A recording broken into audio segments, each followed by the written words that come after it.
back with not a shooting related review today, although you could almost claim that it's shooting related because pretty much everyone in shooting would use a knife for something or other. Whether you're hunting, using it for processing game or whatever, or even just around the house, which is what this cleaver style Gerber is what I use that for. This little O-light or O-knife I use at work to cut crap out from under tractor slashes and cut other stuff, hoses if you need to replace hoses and stuff like that. I got this a little while ago. It's the Wicked Edge WE100 Pro Pack 1, I think they called it. I'm pretty happy with it so far. It came with the 100-200, the 400-600, and the 800-1000 stones. It also came with some strops, which I've got in the cupboard over there. I haven't had much luck stropping. I've followed the directions of, because they come with the cowhide strops, they say to reduce your angle or increase your angle, or actually, yeah, reduce your angle by 2 degrees, and that'll give accommodation for the flex in the leather material. But even doing that and using light pressure as I can, I seem to dull the edge still somehow. So, and I've tried reducing it 3 degrees, I've tried reducing it 4 degrees, I still can't get around that. So I'll have to keep experimenting with it. But at the moment, I just finish on the 1000 grit stones with the down into the edge strokes to reduce the burr and knock the burr off. And then you can run it through some soft wood as well, which will get any last bit of burr off. This isn't really that dull. It's still pretty sharp. I originally sharpened this to a 15 degree edge on another system. I think it was a 15 degree edge, might have been 17, but I've set it to 15 degrees on the Wicked Edge. So I'll get stuck in. I'll start from the 100 grit stones just because I don't know if it was a 15 degree edge on this already. So let's get started and see how quick I can get this done. Form a burr with this first stone.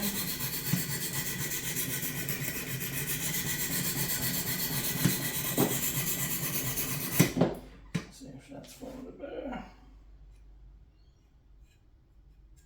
Has on part of the blade.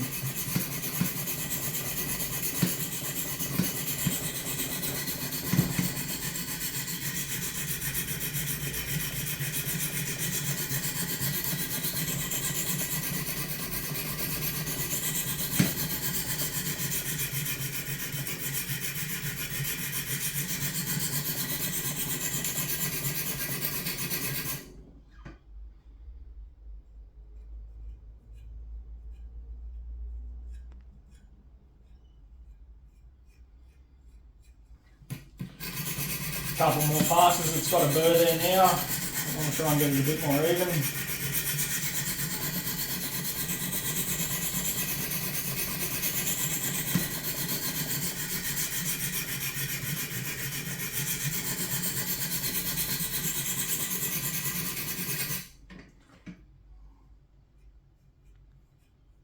Yep, there we go. Lay him down for the moment.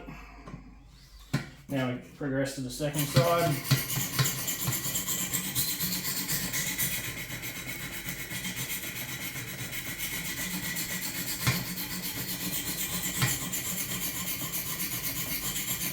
The hardest part about this system is getting used to using your left hand like this, for me anyway. So I usually try and go a little bit slower, concentrate more when I'm using the left hand. It would be pretty easy to ride up over the edge like I did with that first stone and cut yourself if you're not that careful.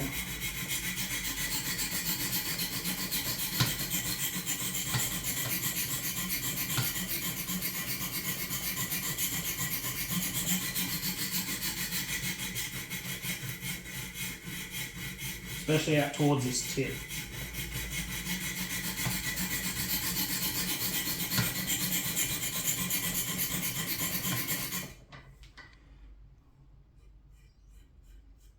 Yep, so I've got that burr back over, rolled the burr back over to this side of the knife now.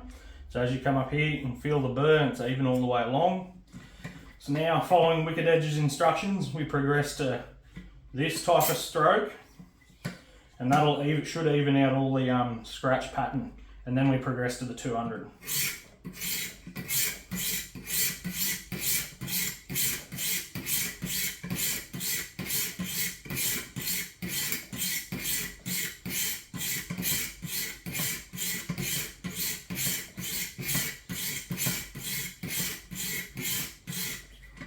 So now the 200 stones.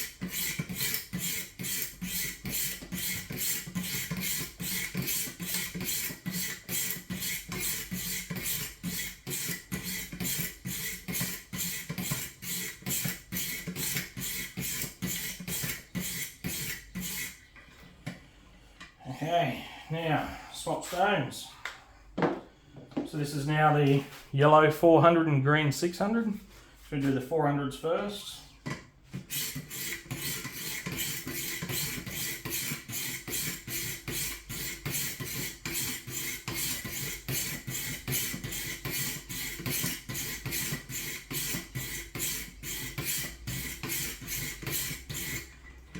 Now the 600s.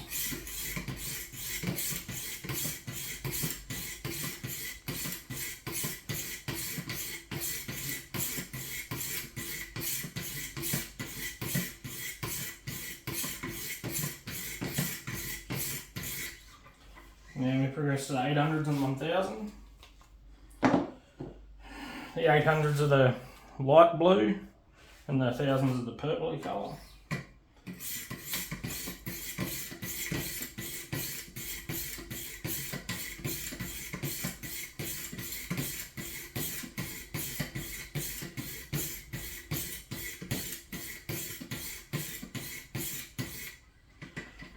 Now the 1000s.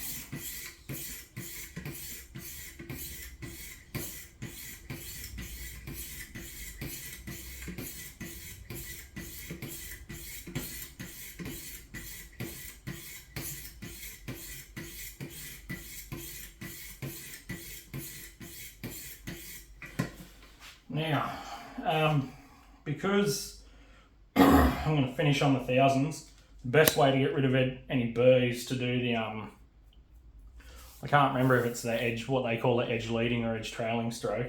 But as you've seen, I've been doing this motion along the knife.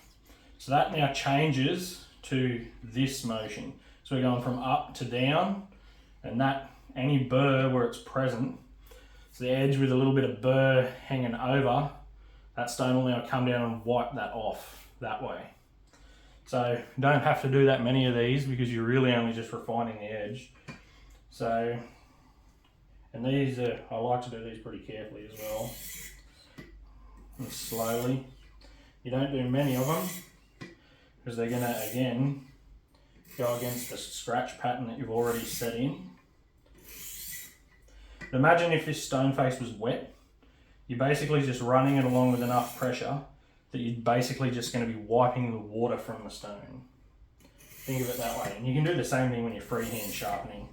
I used to do this when I was freehand sharpening as well. This would be my final pass or two. One more. Okay. Now, 1000 grit edge. It's still going to have a fair bit of bite to it. I actually eventually want to get, I believe the importers in Australia are Zanvac Industries. So if you're in Australia and you Google Zanvac Industries, that's where you can get the Wicked Edge systems. They sell TS Prof, Hapstone, heaps of other brands, all the accessories that you can get from pretty much the accessories that cross over, but not so much with Wicked Edge, although I do believe there are some companies that they sell stones for that aren't necessarily Wicked Edge brand stones. But all the Hapstone stuff where they just take a plate, diamond plate or whatever, they sell all that stuff as well. Fantastic to deal with, extremely quick processing on the order and delivery and stuff like that. I eventually want to go to, after the 1000s, I either want to get the ceramic stones, which I think are a 1200 and 1600 combo, or stick with the diamond plates and go 1500, 2200, and then get either glass platens to put or aluminium platens to put the lapping plates on, whichever one it is you use with the lapping film, sorry. And do it that way rather than stropping, because I just can't get the hang of those leather strops where they've got give and then that sort of rolls. It must roll over the edge and almost convex the edge again. And after you've used a diamond plate and you've put an extremely acute biting edge on this, which this is, like you touch that and you can feel it biting into your skin now. I'll just grab a rag and actually I might be able to do it with this one. Give that a wipe. If you really want to be pedantic, you give it a wipe off in between each set of stones, and that way you're not contaminating a higher grit stone with the lower grit dust that's on the knife, etc. I don't know if I believe in that, but we'll see eventually.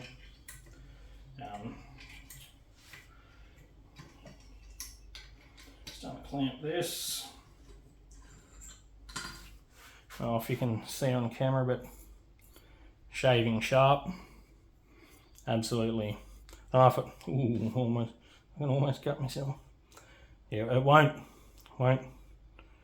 treetop hairs, but it'll just absolutely wipe hairs off your arm all day long.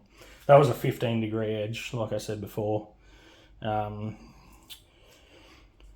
grit edge. It's not particularly, and doesn't really give a mirror finish or anything like that. Ceramic stones will. I know the ceramic stones which is why I'd be interested to try that 1200, and that's still got a nice edge to it, nice tip to it. Sorry, on that cleaver tip. So I know ceramic stones will, because I've also got a work sharp Ken Onion edition with the belts and the blade grinding attachment. I've got their cheap little work sharp precision adjust, and it does a fantastic job for the price. Like, ridiculous. It's got flex in the system, but that's what I put the original 15 or 17 degree edge on this Gerber.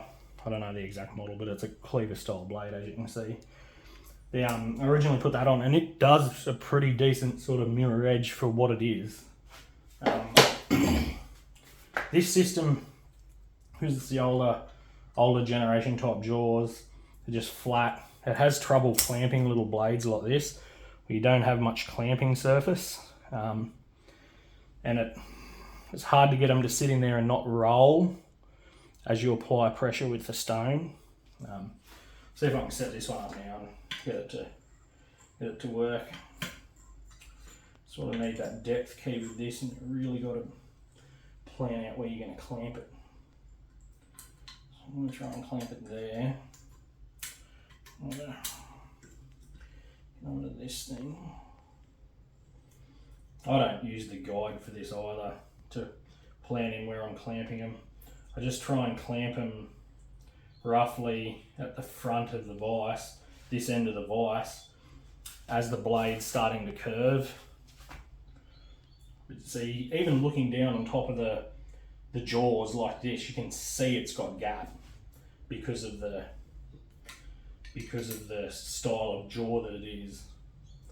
But the next step up in these, which had the different jaws, was another like $500 Australian. So I can use this bottom one to screw the vise out at the base and bring that top in more. And I'll give this another tighten, see if I can tighten that anymore as well, which I can't. Just want to get that really. See, now I can screw on the handle like this, and my hand's moving on the handle rather than the blade moving. That's what you want. You just got to be careful how you're clamping them and where you're clamping them with smaller blades like this, where you don't have a lot of clamping surface. You can't see it on the camera. This edge has rolls in it because I use this to cut stuff out from slashes. Where I work, I do tractor driving, slashing, spraying, cover spraying, that sort of stuff. The people who do the maintenance to the blocks of what we're spraying, they have trusses in the blocks basically, and on the trusses they either have twine or they have a plastic coated wire that runs along the trusses to guide growth.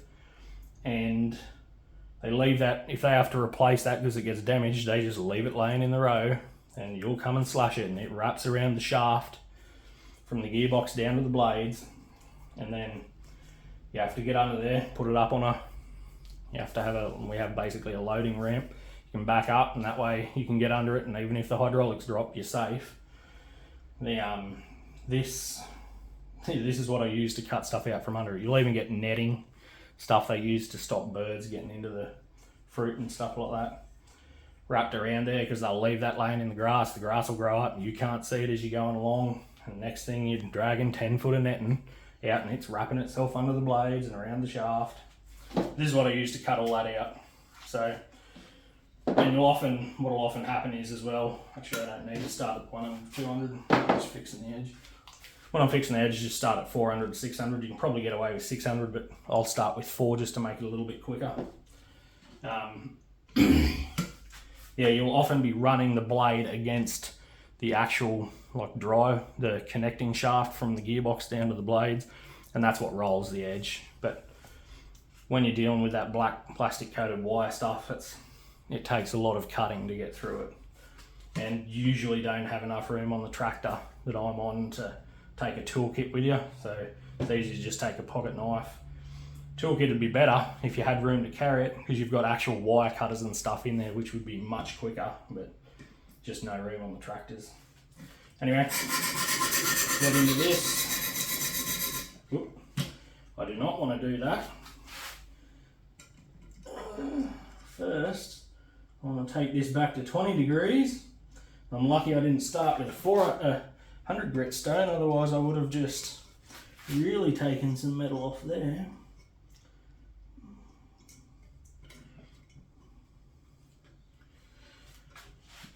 Okay, so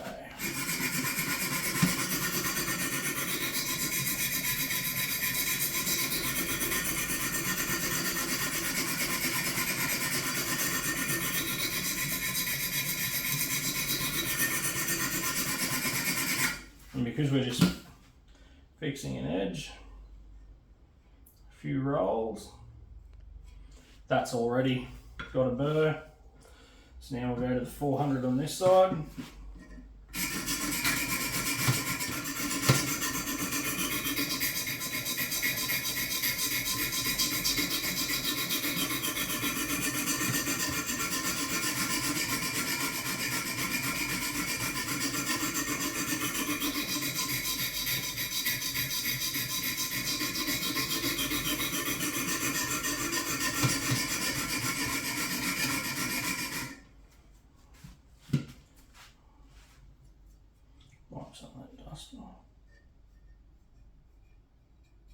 Same thing, burr on that side. So now we can progress to these strokes like this.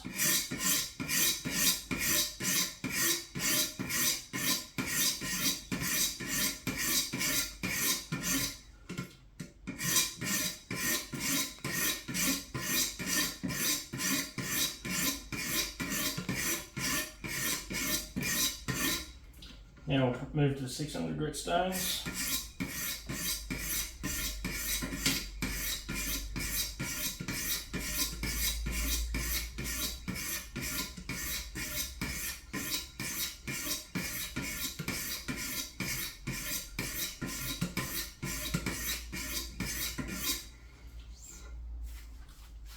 As you can see, this is a pretty easy system to use. It's also pretty quick. Once you set that initial burr, everything from then on is basically just a polish of the edge, because once you've got that initial burr, the edge is already at an extremely triangular sort of angle, like it should. From that, even if you set that edge with a 100 grit stone, that will be very sharp, like that will still shave hair off your arm. Everything after that is just a refinement.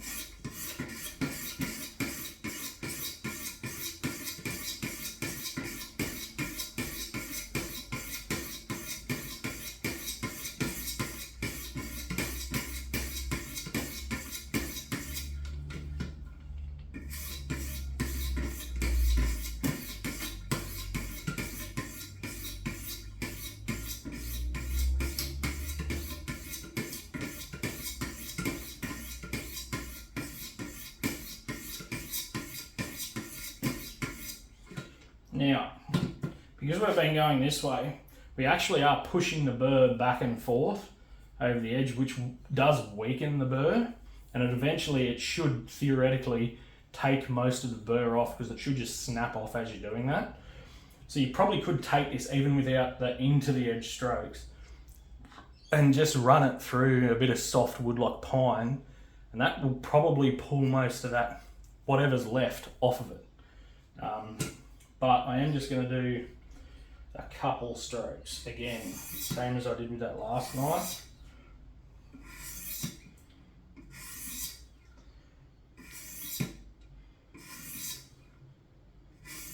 I've actually experimented as well with doing the 1000 grit progression on the stones all like this, or even not. I have experimented just with the 1000 grit, but I've also experimented doing all the other stones with this into the edge stroke as well. I can't really notice much of a difference, to be honest. If you had one of those edge tester machines, you might notice a difference. It probably would. It'd pick it up. Probably pick up a difference between doing each stone a different way, but this seems to produce a pretty sharp knife as it is. So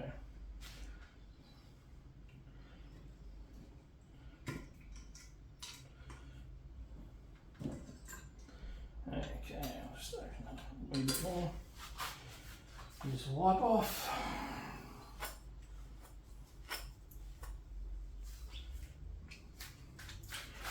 Probably can't see it, but that tip is super grabby. And just like dropping that on your fingernail at a decent angle, it wants to bite in.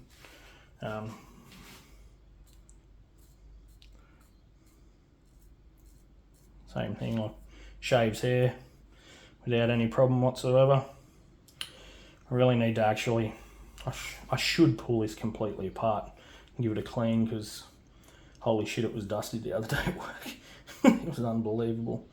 That joint needs a bit of lube in there. I could just hit it with some Rem oil spray. Anyway, that's the Wicked Edge 100 Pro Pack 1 or whatever it was called. It does a very good job. The only thing I don't see it doing a good job on, which they do have an attachment for down here, is like fillet knives, really flexible boning knives, stuff like that, fish filleting knives. But there is aftermarket, Wicked Edge do aftermarket parts, which is the support thing which comes in here, comes up and clamps the tip of the knife to stop flex along the length of the blade. Otherwise the length of the blade would be doing that as you're pushing a stone on it back and forth, which would be changing the edge angles and yada yada yada. But if you're looking for something, this is expensive, but in my opinion it's worth it. I've really only probably done, reprofiled, say 7 knives, sharpened probably another 7, and like this knife, twice a week I'll come through and do a touch up on it like that. Like you saw, if I didn't stop and talk about it, you could probably do this in 2 minutes. Like, it's ridiculously quick and easy. It's about $1,000, this system, just over. But in my opinion, it is absolutely worth every penny.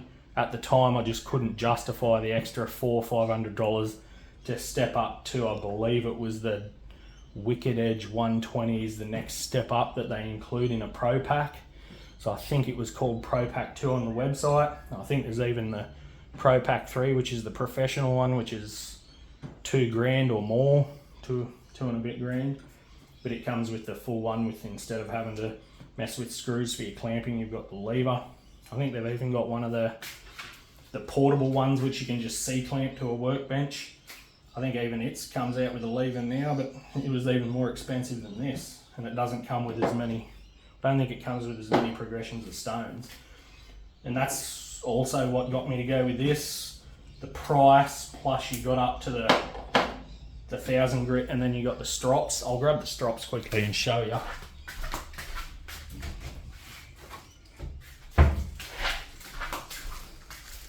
These are the strops. I just keep them in the cupboard so they don't get dusty. You'd start with this side, which has a yellow, Wicked Edge yellow compound on it.